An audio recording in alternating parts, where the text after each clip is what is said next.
Alright, now I had another video planned for today, but after I got this message from Blasian Kid and the article that he sent me, I just couldn't refuse. Now, I planned on making a video about this. Actually, I did the recording for the video, but because I didn't think that it was good enough, I wasn't actually going to post it. But then the day after, which is today, July the 9th, is the day that I'm recording this. Today, I got Blasian Kid's article that he sent me, and now I actually have more motivation to do the commentary that I canceled. That's gonna somewhat relate to this article, in my opinion on this. Now, this may be a pretty long video, because I am going to go over the entire article, and the article is pretty long. You guys can go ahead and check the article out for yourself. Link will be in the description. Shout out to BlasianKid67 for giving me the article via private message from YouTube. Once again, you guys send me more of these messages, and I will promise to try to get all of these out. So, 3, 2, 1, intro, go!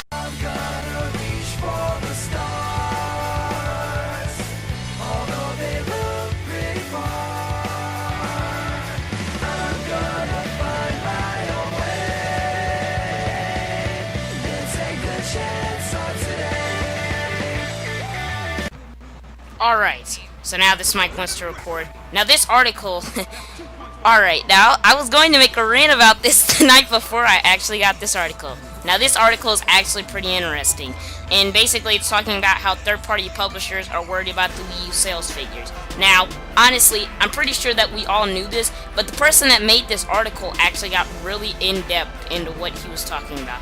So the person that had made this article is Eric Kine. This is an article from Forbes.com, so you know that shit's real. And let's just go ahead and get started with the article. Now I'm going to quote majority of this quote by quote. Now I may end up taking breaks within the video. I'm not sure if I'll make this a two-part video. I'll probably make it a one and then maybe I'll do a dual com some other time, but right now I need to go ahead and get this out. So here's the article. No console for third parties. Andy Robertson has a good game list coming to the Wii U, and he says that are reasons gamers ought to pick up Nintendo's new console. While most of those gamers look great, they also underscore a problem by and large that the majority of games that we have to be excited about on the Wii U are all first-party games. That's completely correct. And it's kind of sad because, like I said, even though these Wii U first-party games are coming out, they're coming out so late. It makes no sense how many of them got delayed. And there was an article, and I may have it in the description as well, but Miyamoto previously said earlier this week he is the creator of Legend of Zelda, Mario, and those franchises. Basically, he said that they underestimated how much it would take to make an HD game, which on their part is a fault. But let's just go ahead and keep going with the article.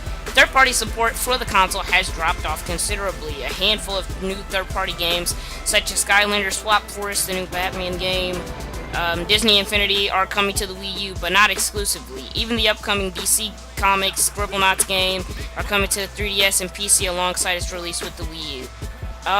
Skylanders and Disney aren't really big games. I can see Scribblenauts maybe possibly Skylanders, but what I see what they're trying to do is, if you have exclusives like that, is that they're mainly going to, oh yeah, the new Batman game. Well, the Batman game's going to appeal to more people, but the Skylanders, the Disney, and the Scribblenauts, that seems like they're trying to appeal more to kids in that aspect. Now going on with the article, Ubisoft is one of Wii U's biggest initial supporters, had soured out on the device after poor sales of the original IP. Zombie U fell well below expectations, leading the company to make the new Rayman Legends a multi-platform release. That's Ubisoft's fault. See, had people had just kept with the Wii U and kept exclusive games like Rayman Legends and kept them on the Wii U, then it probably would have sold more systems later on in the lifespan. That's just my opinion. And then Zombie U had a lot of things wrong within the game, so I mean, that's not necessarily Nintendo's fault. Zombie U wasn't going to be a system seller after all the things that went wrong, especially since when they patched one of these glitches that was like a duplication item glitch. What was it? It was like Wasn't even till somewhere around February, and the console released in November, and that was a launch game. So they took almost 4 months to patch a glitch. So, that shows how much they cared. Anyways, going on to what he was quoting, we must find a way to ensure the creativity of those games could have big enough audiences. Gilmont, chairman of CEO of Ubisoft, took Game Industries International. We hope it'll take off. At the moment, we hope it'll take off. At the moment, we've said let's do it through Christmas and see where we are from there. So, basically what Ubisoft had just said within that last quote is that they're going to wait till Christmas. They're going to go through Christmas, see how the Wii U does, and honestly, August onwards through 2014, from what I've heard, from the launch games that for the games that I've heard, and Nintendo representatives, I can't remember where those. I'll try to find those quotes, but they had said that basically from August and every month after, there's a huge game coming out.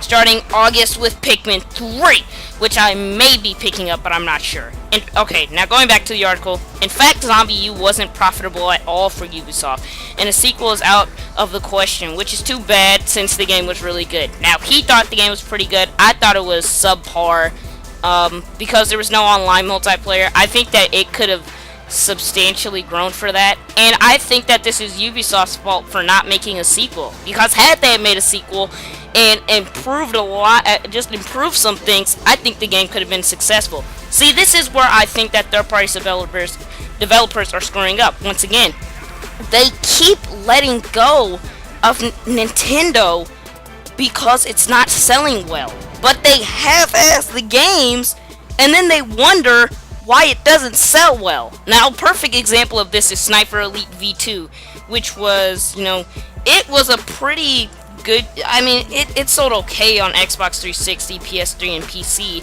and, alright, now understand this, $60 on the Wii U, but they took away co-op mode and online mode, and they didn't give you DLC. So, and then the developers at 505 Games got mad when it didn't sell well, and they tried to blame it on the Wii U, which makes no sense because you didn't give the game anything. Why would they buy a $60 game on the Wii U that they could get for $13 on Steam and get everything on Steam with it? I'm just saying. Anyways, article goes on. EA's Peter Moore is even more dubious, noting that EA's own lineup of Wii U games saw poor sales and a troubling lack of online engagement. Now, EA is a completely different topic. Because EA, even from Madden 13, I think that was the one that released on the Wii U, if you go look at the gameplay and compare it to even the Xbox 360, it was garbage. It was flat out garbage. And I don't like how EA blames that stuff. Now, the online, I kind of understand where they're going, but they stopped supporting online after they had said, since Nintendo had declined EA for being their main server or the main industry online, which I think was a bad idea because they knew that EA ran Battlefield in that series, so they would have seen a definite reach for Battlefield on the Wii U. But I think they're still just hoping that first-party games still sell well. Now that's just, that's what I think that EA is basically doing. Now, as for some of the offline games, like FIFA, I've been enjoying that recently. I don't have the game, but I have been playing the crap out of the demo. Any other Wii U games that were made by EA was Need for Speed. That did okay online. It hasn't really sold a lot, but from what I've heard, we've gotten there's good reviews on it for the Wii U. Anyways, going on with the article, the lack of online engagement that we see on the Wii U is troubling. Moore told GamesIndustry.biz, so it's integral that we do. Well, wait. It's so integral that we do what we do. They're so small, it's hardly worth running the servers. It seems like a box that's out of sync with the future of EA, and it gives a real social feel to our games. The Wii U feels like an offline experience right now. Now, personally, I agree with that because I don't think Nintendo wanted that to be an online console anyways. And if they did want it to be an online console, I have no idea why they thought that would succeed. Because the Wii U has 2 screens. Now let's get this correct. The 2 screens allow local multiplayer. For example, Nintendo Land, even though that wasn't a really smart choice for them to bundle that inside the Wii U, I thought it was a really bad choice, and maybe they should have waited.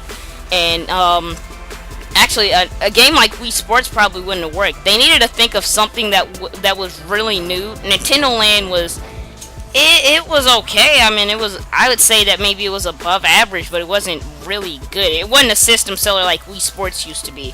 But as for the offline console and online world, I completely agree with them when they said that, because the Wii U, that second screen on the gamepad, was meant for local multiplayer. For example, Black Ops 2 for the Wii U lets you, one player could play on the gamepad, another player could play on the TV.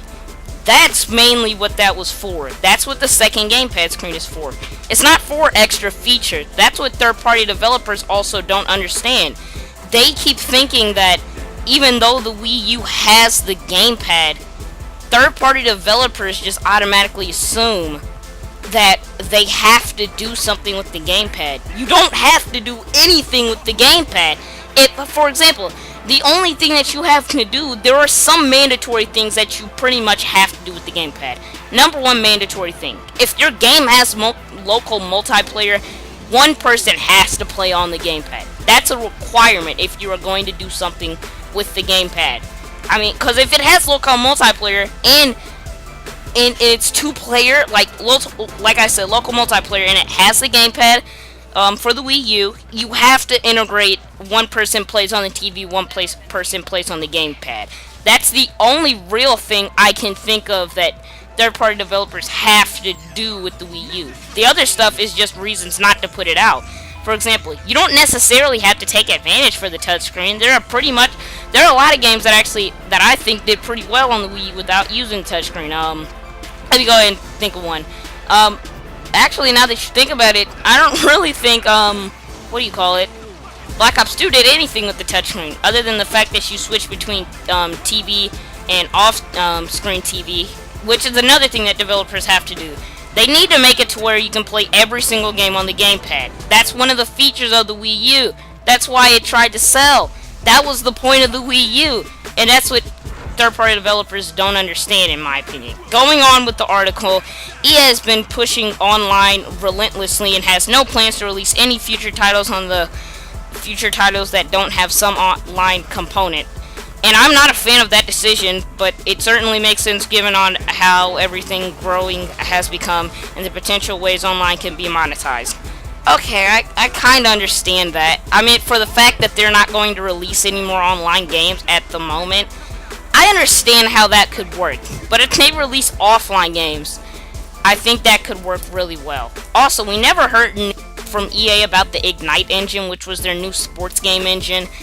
They never told us anything about how that was going to work on the Wii U. They showed off gameplay for NBA Live 14. Obviously, that's not going to come to the Wii U. Madden 14's not, it's not even called Madden 14, it's called Madden 25. That's not coming to the Wii U. FIFA 14's not coming to the Wii U. Even 2K14's not even coming to the Wii U. NBA, neither WWE 2K14. So you know what, I'm just going to keep the PC for third-party development. As for, maybe I may get a PS4 somewhere down the line, but nowhere probably within the first 2 years. I'm probably going to wait till like 3rd or 4th year. Going on, even Skylanders, published by Activision, say they have nothing new to announce for the Wii U. Alright, the Activision problem. See, Activision has screwed themselves over from launch. This is where they screwed themselves over. If you have Black Ops 2 on the Wii U, go to your case and check the back.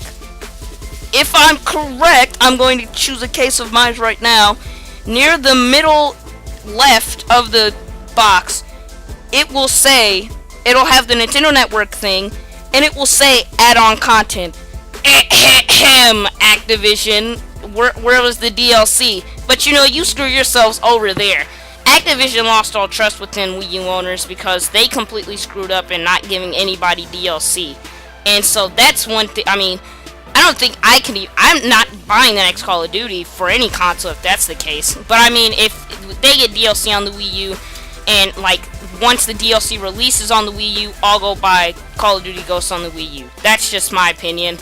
But, you know, I think this video is coming up on 15 minutes, so I think I'm going to go ahead and do a part 2 to this video. Both parts will probably be released in the same day. This rant will go on and on and on. But thank you guys for watching. If you guys did enjoy, please leave a like, comment.